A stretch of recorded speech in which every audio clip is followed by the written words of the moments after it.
படிச்சுட்டு கர்த்தருடைய வார்த்தைக்கு நேரா போவோம். அல்லேலூயா.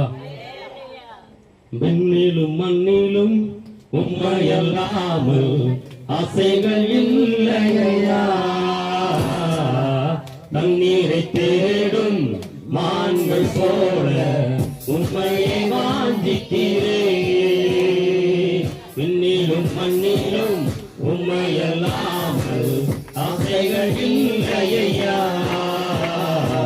தண்ணீரை தேடும் மான்கள் போல உம்மையை வாஞ்சிக்கிறேன்.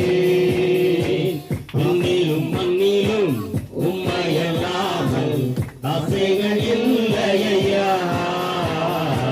தண்ணீரை தேடும் மான்கள் போல உம்மையை வாஞ்சிக்கிறேன்.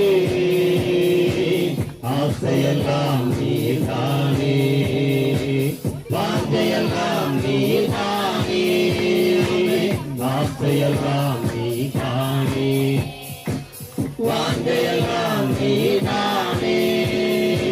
விண்ணிலும் மண்ணிலும் உம்மையல்லாமல் ஆசைகள் இல்லையா, தண்ணீரை தேடும் மான்கள் போல உம்மையை வாஞ்சிக்கிறேன். ஹல்லேலூயா, ஹல்லேலூயா, ஹல்லேலூயா. கர்த்தர் நல்லவர். ஏன் இந்த பாட்டுல ஒரு 4 வரியை படிச்சேன்னா, இதுல மான் வருது இல்ல, தண்ணீரை தேடும் மான்கள் போல உண்மையை வாஞ்சிக்கிறேன். ஹல்லேலூயா. காட்டுல மான் இருக்கும், ஆனா தண்ணிக்கு அப்படி தேடி அலையும் பாருங்க. அப்படி கர்த்தரை நம்ம தேடணுமா? ஹல்லேலூயா. ஒரு மான் தண்ணிக்கு எப்படி தேடி அலையுதோ அதுபோல கர்த்தரை அறிகிற அறிவுக்கு நேரா நம்ம வந்துடணும். ஹல்லேலூயா. கர்த்தரை அறிகிற அறிவு தான் எல்லாவற்றையும் கொண்டு வரும். ஒரு மனுஷனோ ஒரு மனுஷியோ நான் கர்த்தரை அறியணும், அவருடைய மகத்துவங்களை அறியணும், அவருடைய பிரமாணத்தை நான் கற்றுக்கொள்கிற எண்ணம் வந்துருச்சுனாலே ஆட்டோமேட்டிக்கா எல்லாம் வரும். ஆசீர்வாதம் வரும், பொருளாதாரத்துல மேன்மை வரும், பிள்ளைகளுடைய வாழ்க்கையில எல்லா உயர்வுகளும் வரும். அப்ப முதல்ல எதை பிடிக்கணும்னா கர்த்தரை அறிகிற அறிவு தான். ஹல்லேலூயா. பல நாள் சபைக்கு போயிருப்போம், பல கூட்டங்களுக்கு போயிருப்போம், ஆனா இதுல இருக்கிற மகத்துவம் நமக்கு தெரியாது. ஹல்லேலூயா. இதுல இருக்கிற ஆழமான சத்தியம் நமக்கு தெரியாது.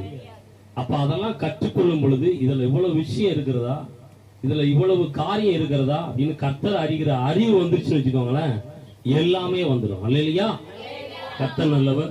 இந்த நேரத்திலும் கூட நம்ம வாசிக்கிறது பிரசங்கிக்கிறதுக்கு எடுத்துக்கிட்ட அதிகாரம் பாத்தீங்கன்னா நியாயாதிபதிகள் புஸ்தகம் 6 எடுங்களேன். நியாயாதிபதிகள் புஸ்தகம் 6. நியாயாதிபதிகள் 6ஆம் அதிகாரம் 12ஆம் வசனத்தை வாசிங்க. நியாயாதிபதிகள் 6:12.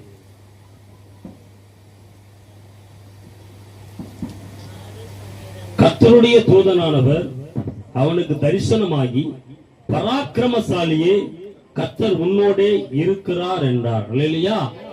இந்த வசனத்தை எல்லாம் நோட் பண்ணிக்கோங்க, நல்லா கவனமா பார்த்துக்கோங்க. நியாயாதிபதிகள் 6:12. கர்த்தருடைய தூதனானவர் அவனுக்கு தரிசனமாகி, பராக்கிரமசாலியே கர்த்தர் உன்னோடே இருக்கிறார் என்றார். அதுக்கு முன்னோட்டி பாத்தீங்கன்னா இந்த 3 நாள் நியாயாதிபதிகள் 6ஆம் அதிகாரம் 3 நாள் நம்ம வாசிச்சாதான் புரியும். இஸ்ரவேல் விதை விதைத்திருக்கும் போது மீதியானியரும் அமலேக்கியரும் கிழக்கத்தி புத்திரரும் அவர்களுக்கு விரோதமாக எழும்பி வந்து அவர்களுக்கு எதிரே பாளையம் இறங்கி காசாவின் எல்லை மட்டும் நிலத்தின் விளைச்சலை கெடுத்து இஸ்ரவேலிலே ஆகாரத்தை ஆகிலும் ஆடு மாடுகள் கழுதைகளை ஆகிலும் வைக்காதே போவார்கள். ஹல்லேலூயா. இஸ்ரவேல் ஜனம் கர்த்தருடைய ஜனம். ஹல்லேலூயா. இஸ்ரவேல் கர்த்தருடைய ஜனம். கர்த்தர் அந்த ஜனத்தின் மேல் பிரியமாய் இருக்கிறார். கர்த்தருடைய கண்கள் அந்த ஜனத்தின் மேல் நோக்கமாய் இருக்கிறது. இரவும் பகலும் அந்த ஜனத்தின் மேல் கர்த்தர் நோக்கமா இருக்கிறார். அவருடைய பார்வை ஜனத்தை விட்டு விலகல. ஆனா பாருங்க, இந்த அமலேக்கியரும் மீதியானியரும் கிழக்கத்தி புத்திரர் மூணு ஜாதியா. ஒரு மனுஷனுக்கு விரோதமா ஒரு ஆள் வரலாம். ஒரு இஸ்ரவேல் கோத்திரத்துக்கு எதிரா 3 பேர் வரான். அமலேக்கியம் வரான், மீதியானியர் வரான், கிழக்கத்தி புத்திரர் வரான். 3 பேர் வந்திருக்கிறான். சரி, இவன் என்னதான் செய்யறான்னு பார்த்தா, நீங்க வீட்டுல போய் இந்த அதிகாரத்தை முழுசா படிங்க, உங்களுக்கு புரியும். இப்ப நான் சொல்றத நல்லா கவனமா கேளுங்க. இவனுக்கு என்னதான் விஷயம்னா, ஒண்ணு இவன் சாப்பிடணும், அதான விஷயம். ஒண்ணு இவன் சாப்பிடணும், இல்ல அவனையாச்சும் சாப்பிட விடணும். நானும் சாப்பிட மாட்டேன், ஒன்னையும் சாப்பிட விட மாட்டேன். இது எவ்வளவு பெரிய மோசமான விஷயம் பாருங்க. இஸ்ரவேல் ஜனங்கள் ஒரு பெரிய விளைச்சல் நேரம், விளைச்சல் நல்லா ததுங்கி நிக்குது, அறுவடை பண்ற நேரம், ஆடு மாடுகள் எல்லாம் வச்சு நல்லா இருக்கிற நேரத்துலதான் வருவானா. வந்து எல்லாத்தையும் சுட்டரித்துட்டு போவான். எல்லாத்தையும் பிசாசுக்கு அவன் கொண்டு போக பார்க்கல பாருங்க. சுட்டரித்துட்டு ஆடு மாடுகளையும் கொண்டு போட்டு போயிடுவான். அப்ப திரும்ப அந்த நிலத்தை பண்படுத்துறதுக்கு ஆடு மாடுகள் வேணும், அந்த நிலத்தை பண்படுத்தணும், பல காரியம் இருக்கு.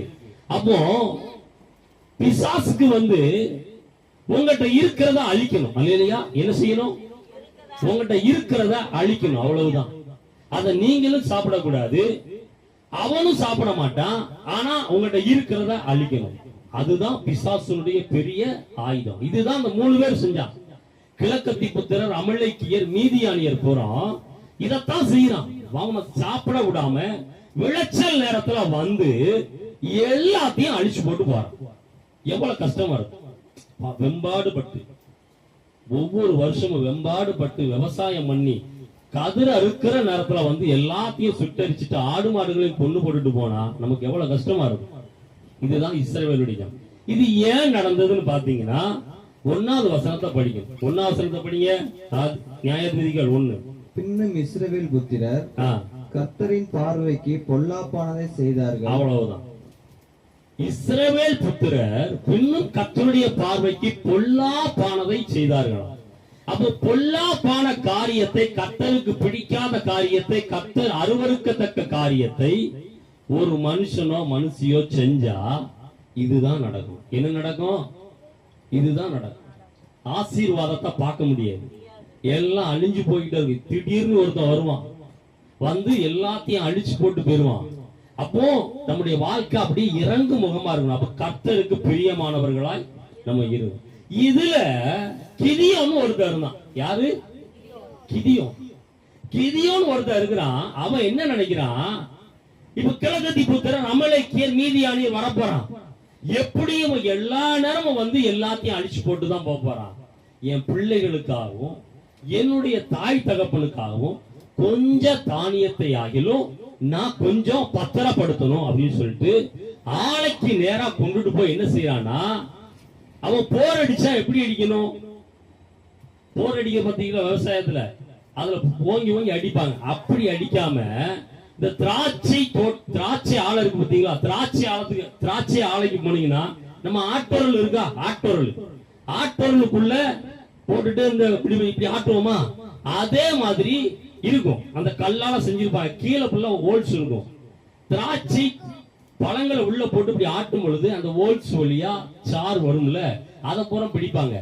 இந்த இதுல கொண்டு வந்து இவன் என்ன செஞ்சுக்கிட்டான், திராட்சை பழத்தை சாறு எடுக்கிற இடத்துல வந்துட்டு இவன் என்ன செய்யறான், கதிர்களை உள்ள போட்டுட்டு காலாலேயே அமுக்கிட்டு இருக்கான். எப்படி அமுக்குறான்? கால். ஏன்னா ஓங்கி அடிச்சா சத்தம் கேக்கு.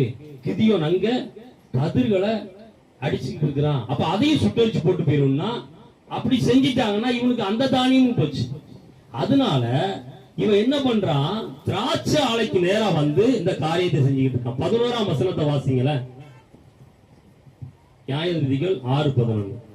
அதற்கு பின்பு கர்த்தருடைய தூதனானவர் வந்து அபியேசிரியனான யோவாசின் ஊராகிய ஒப்ராவில் இருக்கும் ஒரு கர்வாலி மரத்தின் கீழ் உட்கார்ந்தான்.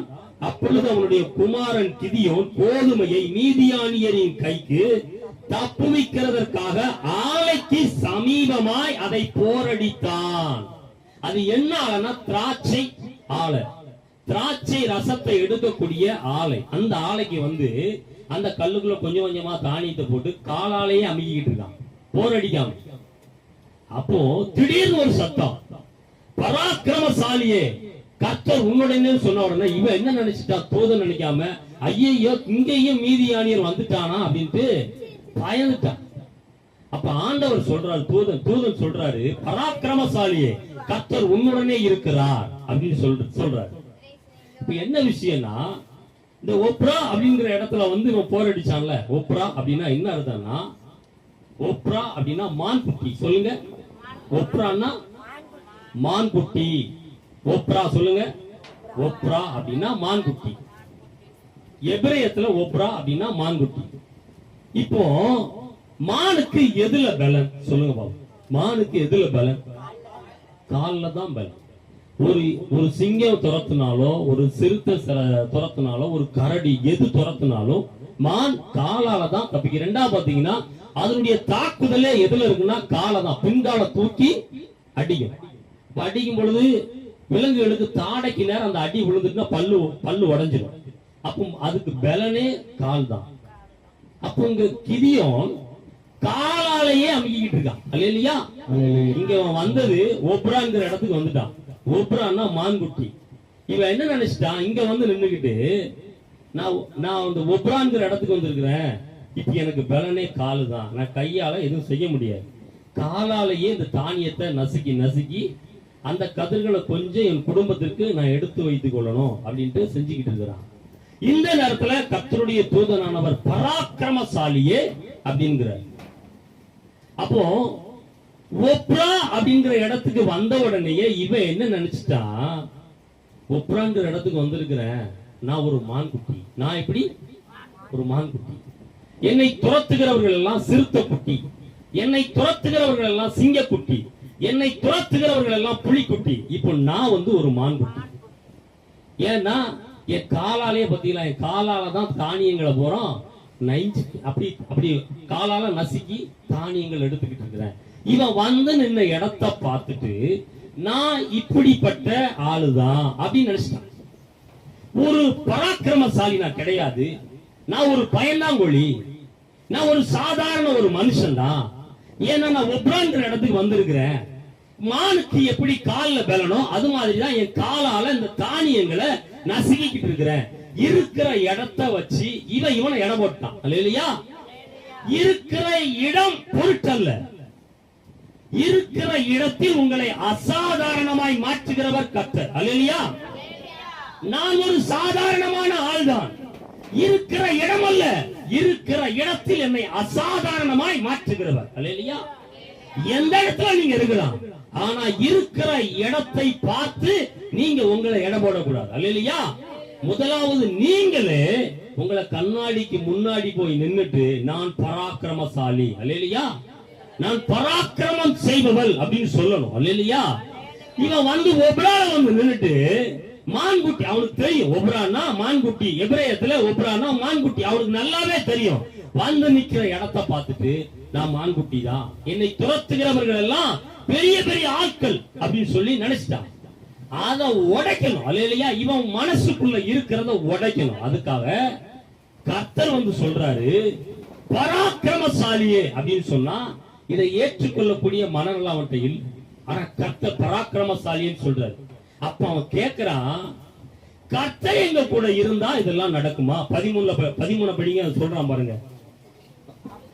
அப்பொழுது கிதியோன் அவரை நோக்கி, என் ஆண்டவனே, கர்த்தர் எங்களோட இருந்தால் இவைகள் எல்லாம் எங்களுக்கு நேரிடுவானே. அல்லேலூயா. என்ன சொல்றான், நான் என்ன துரத்தி துரத்தி துரத்தி துரத்தி ஒப்ரால கொண்டு வந்து விட்டுட்டாங்க, கர்த்தர் எங்களோட இருப்பாரே ஆனால் இதெல்லாம் நடக்குமா? ஒரு கொஞ்சோண்டு தானியத்தை தப்பு வைக்கிறதற்காக மான்குட்டியை போல காலால நசுக்கிட்டு இருக்கிறேன், என் நிலைய பார்த்தீங்களா? என்ன போய் பராக்கிரமசாலின்னு சொல்றீங்க அப்படின்னு சொன்னார். ஆனா கர்த்தர் சொல்றார், கிதியோன். கிதியோன்னா என்ன? உன் பேருக்கு அர்த்தம் சொல்லு. கேட்டிருப்பார்ல, இங்க எழுதல, கேட்டிருப்பார். இங்க எழுதல, கேட்டிருப்பார். அல்லேலூயா. சொல்றாரு, ஒப்ரால நீ நிக்கிறங்கிறத என்பதற்காக உன்னை மான்குட்டி என்று நீ நினைத்துக் கொண்டிருக்கிறாயா கிதியோன்? கிதியோன் என்ன தெரியுமா? மரங்களை வெட்டி வீழ்த்துகிறவன். அல்லேலூயா. கிதியோன் அப்படின்னா ராட்சத மரங்களை வெட்டி வீழ்த்துகிறவன். அதுதான் உன் பேருக்கான அர்த்தம். ஒப்ரால வந்து நின்னுக்கிட்டு இருக்கிறேன் அப்படிங்கிறதுக்காக நான் மான்குட்டி நினைக்காத. அல்லேலூயா. கிதியோன் மரங்களை வெட்டி வீழ்த்துகிறவன். அந்த 3 சாதிகளை ஒரே ஒரு மனிதனை துரத்துவதை போல, ஒரே ஒரு மனிதனை வீழ்த்துவதை போல நீ வீழ்த்துவ அப்படின்னாரு. அல்லேலூயா. பின்ன நீங்க படிச்சீங்கன்னா புரியும், வீட்டுல போய் படிங்க. அல்லேலூயா. சொன்ன உடனே தான் உனக்கு புரியுது, நான் சாதாரணமான ஆளு இல்ல. அல்லேலூயா. நான் நின்ன இடத்தை பார்த்துட்டு நானே என்ன இடம் போட்டேன், நான் சாதாரணமான ஆள் இல்ல, கர்த்தர் என் கண்ணை திறந்தார் அப்படின்ட்டு போனா பாருங்க. மீதியானியர், அமலேக்கியர், கிழக்கத்தி புத்திரர் 3 பேரை ஒரே ஒரு ஆளை துரத்துற மாதிரி துரத்த. 3 ராணுவங்களை உங்களுக்கு நல்லா சொல்ல போனா என்ன எதுக்குறதுக்கு பாகிஸ்தான், சீனா, ஜப்பான் இந்த 3 நாடுகள் வந்தா நான் இந்த சாம்ங்கிற ஒரே ஒரு பையனை விரட்டுற மாதிரி விரட்டி விட்டேன் 3 பேரை. அல்லேலூயா. அப்பதான் உனக்கு புரியுது, கிதியோன்னா மரங்களை வெட்டி வீழ்த்துகிறவன். நான் தான் என்ன லேசா எடை போட்டுட்டேன். அல்லேலூயா. 2ஆவது பாத்தீங்கன்னா இந்த மீதியான் அப்படின்னா என்ன அர்த்தம் அப்படின்னு பாத்தீங்கன்னா, மீதியான் அப்படிங்கிறதுக்கு என்ன அர்த்தம்னா சண்டை பண்ணுகிறவன், தீர்ப்பிடுகிறவன். அல்லேலூயா. சண்டை பண்ணுகிறவன், தீர்ப்பிடுகிறவன். மீதியான் அப்படின்னா சண்டை பண்ணுகிறவன், தீர்ப்பு. இவன் வேலையை சண்டை போடுற வேலைதான். சத்ரு வந்து பொழுதுனேக்கு நம்மகிட்ட எதுக்கு வருவானா? சண்டைக்கா வருவான். அல்லேலூயா. நம்ம அதை கண்டு பயப்படவே கூடாது. ஏன்னா அவன் வேலையா அவன் பேருக்கு ஏத்த மாதிரி தான் இருப்பான். மீதியான்னா சண்டை போடுகிறவன், 2வது தீர்ப்பிடுகிறவன். கர்த்தருடைய பிள்ளைகளுக்கு தீர்ப்பு அளிக்க இவன் யார்? அல்லேலூயா. கர்த்தருடைய பிள்ளைகளுக்கு தீர்ப்பு அளிக்கிறதுக்கு இவன் யார்? வழக்காடுவோம் வாருங்கள் என்று கர்த்தர் சொல்லுகிறார். உங்கள் பாவங்கள் சிவேர் என்றிருந்தாலும் உறைந்த மலையை போல் வெண்மையாகும், அவைகள் ரதாம்பர சிவப்பாய் இருந்தாலும் பஞ்சை போல் ஆகும் என்று ஏசாயா 1:18 சொல்றாரு. தீர்ப்பு கொடுக்க இவன் யாரு? பேரு தீர்ப்பிடுகிறவன். அப்படின்னா கர்த்தருடைய பிள்ளையான எனக்கு இவன் தீர்ப்பிடுவானா? அல்லேலூயா. அப்ப பாருங்க, கர்த்தர் கிதியோனுடைய கண்ணை திறந்தார். நீ ஒப்ரால இருக்கிறதுக்காக நான் மான் குட்டி நினைக்காத, நீ மான் குட்டி கிடையாது, மரங்களை வெட்டி வீழ்த்துகிறவன். அல்லேலூயா. மரங்களை வெட்டி வீழ்த்துகிறவன், ராட்சத மரங்களை வெட்டி வீழ்த்துகிறவன். நின்னுகிட்டு இருக்கிற இடத்தை பார்த்துட்டு உன்னை இட போடாத, சத்யா நகர்ல இருக்க அப்படின்ட்டு உங்களை நீங்க சாதாரணமா இட போடாதீங்க. கூட்டாம்புலியில தான் நான் இருக்கேன்னு சொல்லிட்டு உங்களை சாதாரணமா நினைக்காதீங்க, பிரேமலா இருக்க நினைக்காதீங்க. நீங்கள் அசாதாரணமானவர்கள். அல்லேலூயா. நீங்கள் மரங்களை வெட்டி வீழ்த்துகிறவர்கள், பெரிய பெரிய அரக்கர்களை வெற்றி வீழ்த்துகிறவர். உங்களுக்கு எதிராக வருகிற பிசாசின் தந்திரங்களை வெற்றி வீழ்த்துகிறவர்கள். அல்லேலூயா. அல்லேலூயா.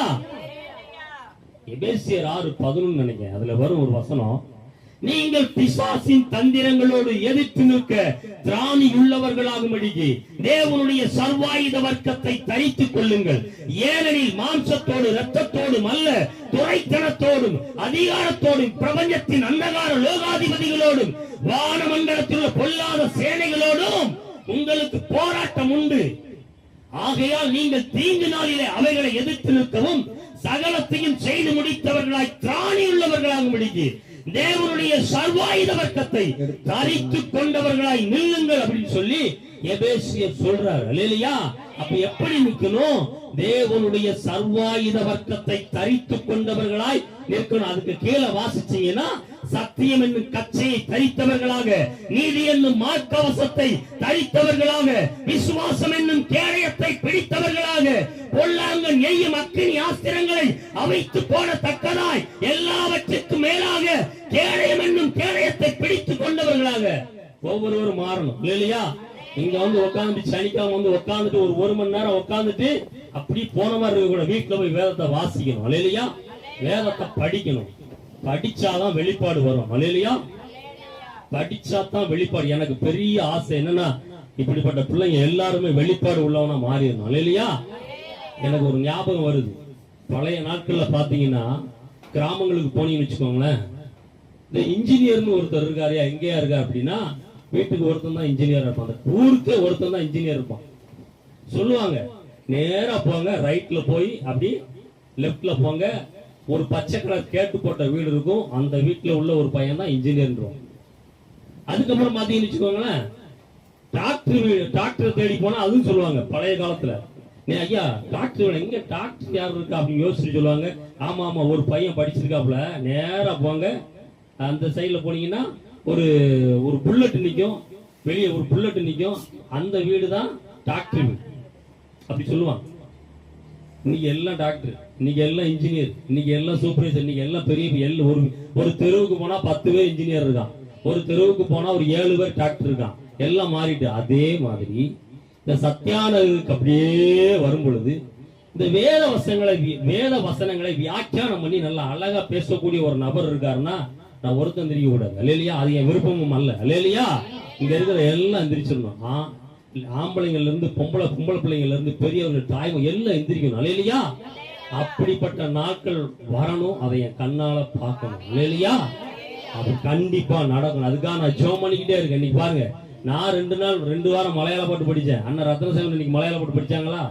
இதுதான் நம்மளை நாமே டெவலப் பண்ணிக்கணும். அல்லேலியா, வீட்டுல போய் வேத வசனங்களை படிக்கணும், ஒவ்வொரு வார்த்தைக்கான அர்த்தங்களை தேடுங்க. நீங்க வசனத்தை படிக்க ஆரம்பிச்சிட்டீங்கனாலே ஆண்டவர் உங்களோட சின்ன பிள்ளை மாதிரி உட்காந்து பேச ஆரம்பிச்சிருவாங்க. இல்லையா, பின்னாடி என்ன மணியண்ணா வந்திருக்காங்க பாருங்க.